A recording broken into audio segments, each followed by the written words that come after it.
बच्चों हम लोग डिस्कस करते हैं आज sexual reproduction of flowering plant.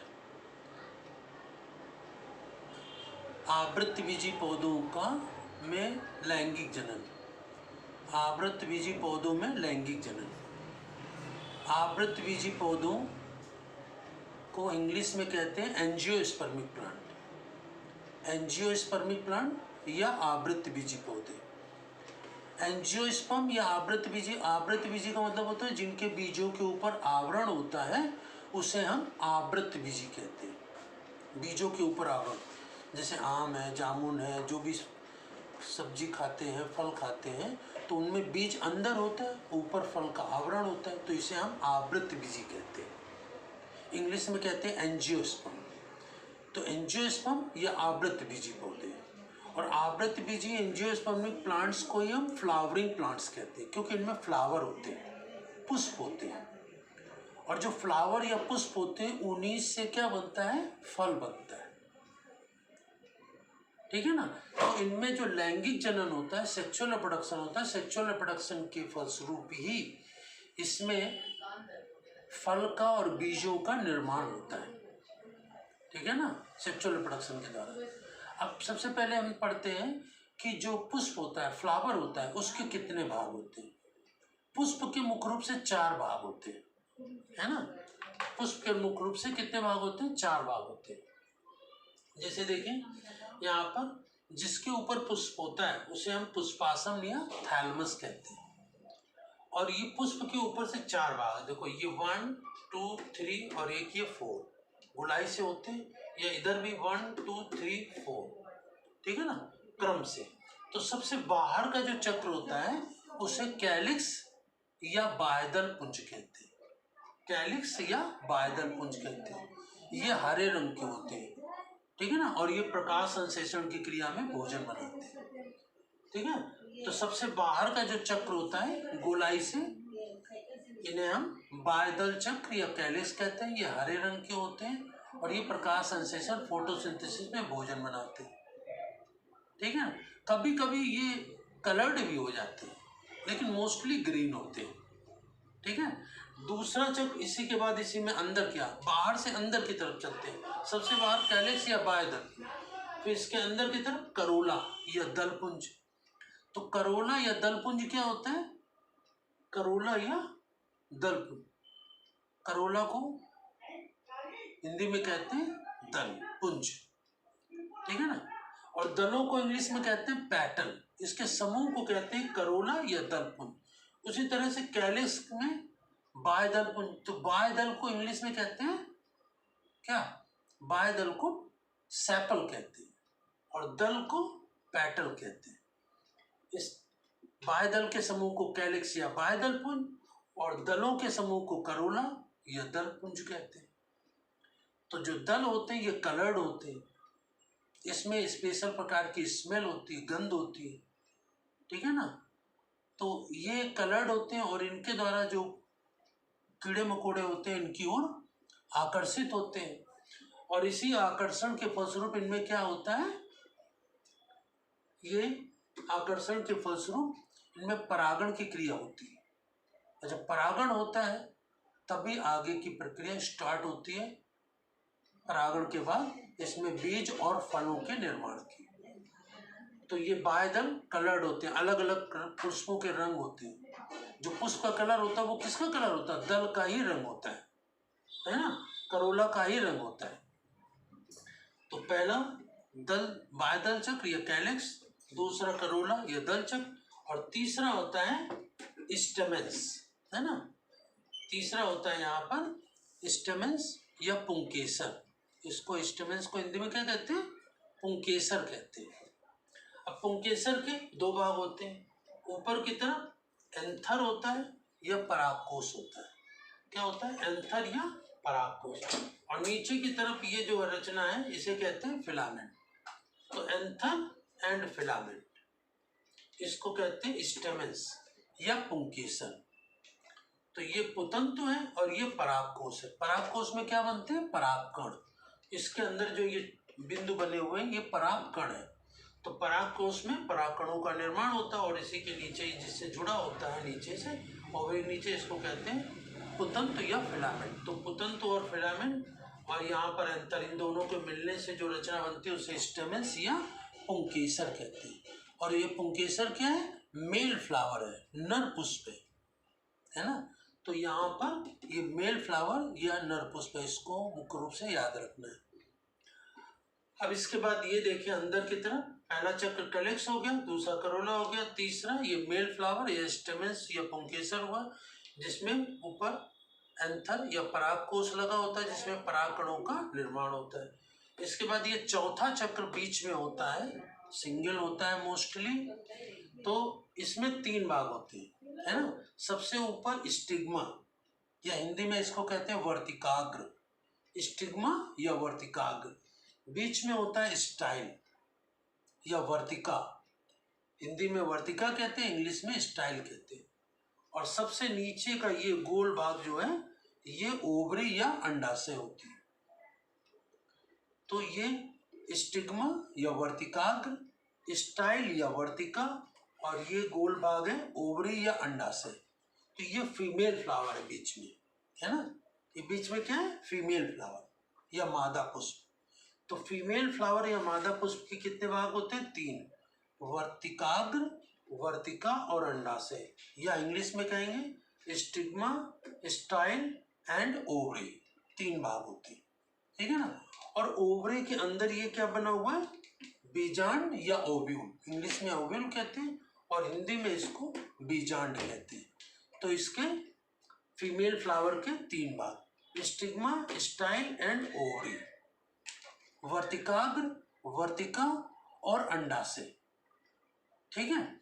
तो ये 3 भाग। अब यहाँ पर देख, तो हमने ये पुष्प के कौन कौन से भाग होते हैं वो हमने देखे, ठीक है। पुष्प जिसके ऊपर लगा होता है उसे हम नीचे के भाग को पुष्पासन कहते हैं या थैलमस कहते हैं। और पुष्प के कितने भाग होते हैं? 4 चक्र होते हैं। सबसे बाहर क्या होता है? सैपल या बाह्यदल, इसे बाह्यदल या सैपल कहते हैं इंग्लिश में। इसके समूह को कैलिक्स या बाह्यदल पुंज कहते हैं, सबसे बाहर। इसके बाद अंदर चलते थे, क्या होता है? पैटर्न या दल, पैटर्न या दल के समूह को क्या कहते हैं? करोला कहते हैं, है ना, करोला या दल पुंज। फिर इसी के बाद तीसरा होता है इसी के अंदर स्टेमेंस या पुंकेसर, स्टेमेंस या पुंकेसर। पुंकेसर के कितने भाग होते हैं? 2, पराग एंथर एंड फिलामेंट, परागकोश और पुतंतु। परागकोश में किसका निर्माण होता है? पराग कणों का निर्माण होता है। तो एंथर और फिलामेंट, ये परागकोश और पुतंतु दोनों को मिला के क्या कहते हैं? स्टेमेंस या पुंकेसर।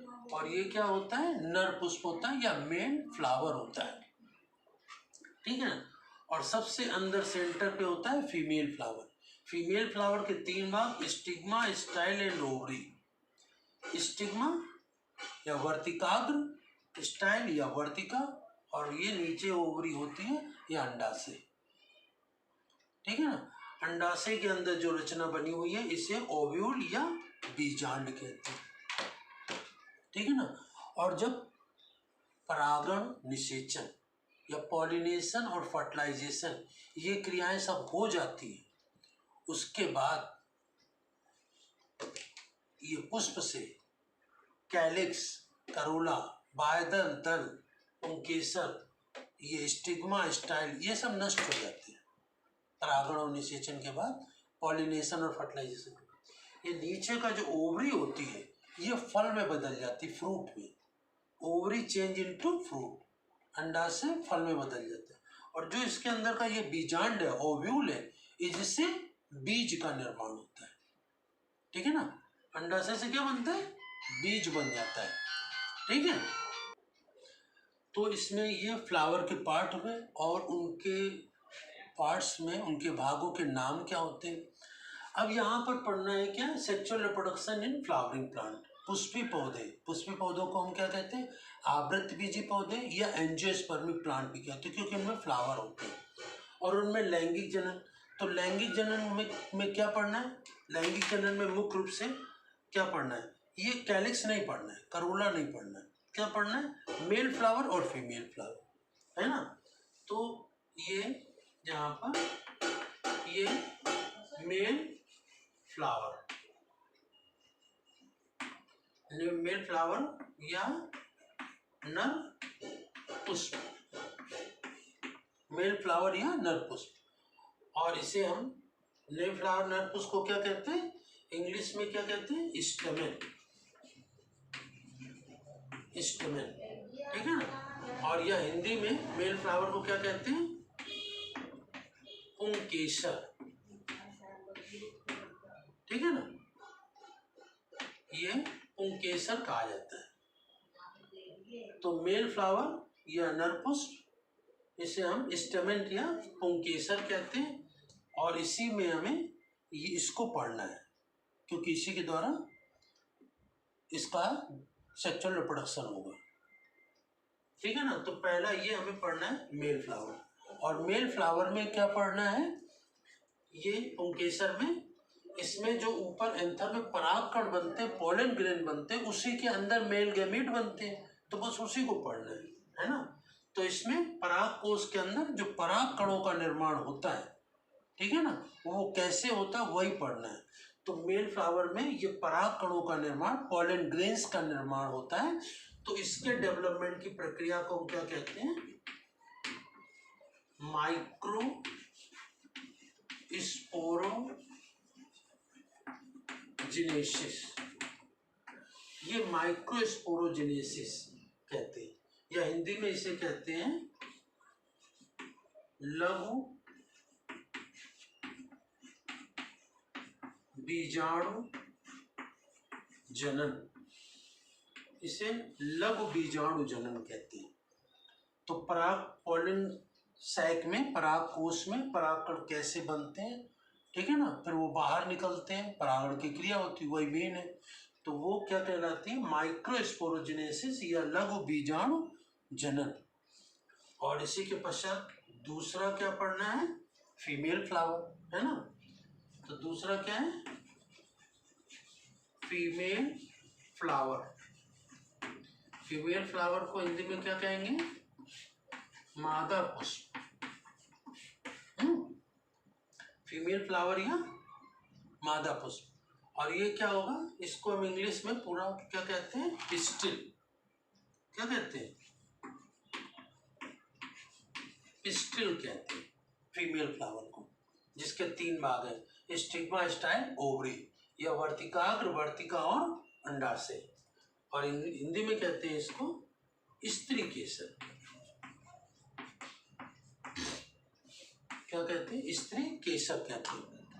अब इसको जो पढ़ते हैं, इसका डेवलपमेंट, कि stigma, style and ovary, ovary के अंदर ये जो बीजांड है, बीजांड के अंदर जो केंद्रक है, उनका सभी का डेवलपमेंट जो पढ़ते हैं, वो क्या कहलाता है, मेगा स्पोरोजेनेसिस।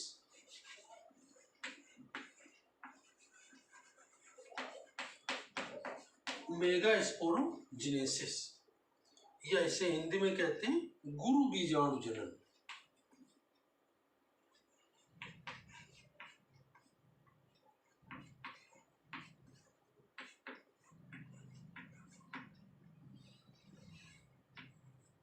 गुरु बीजाणु जनन कहते हैं इसको, ठीक है ना। तो ये यहाँ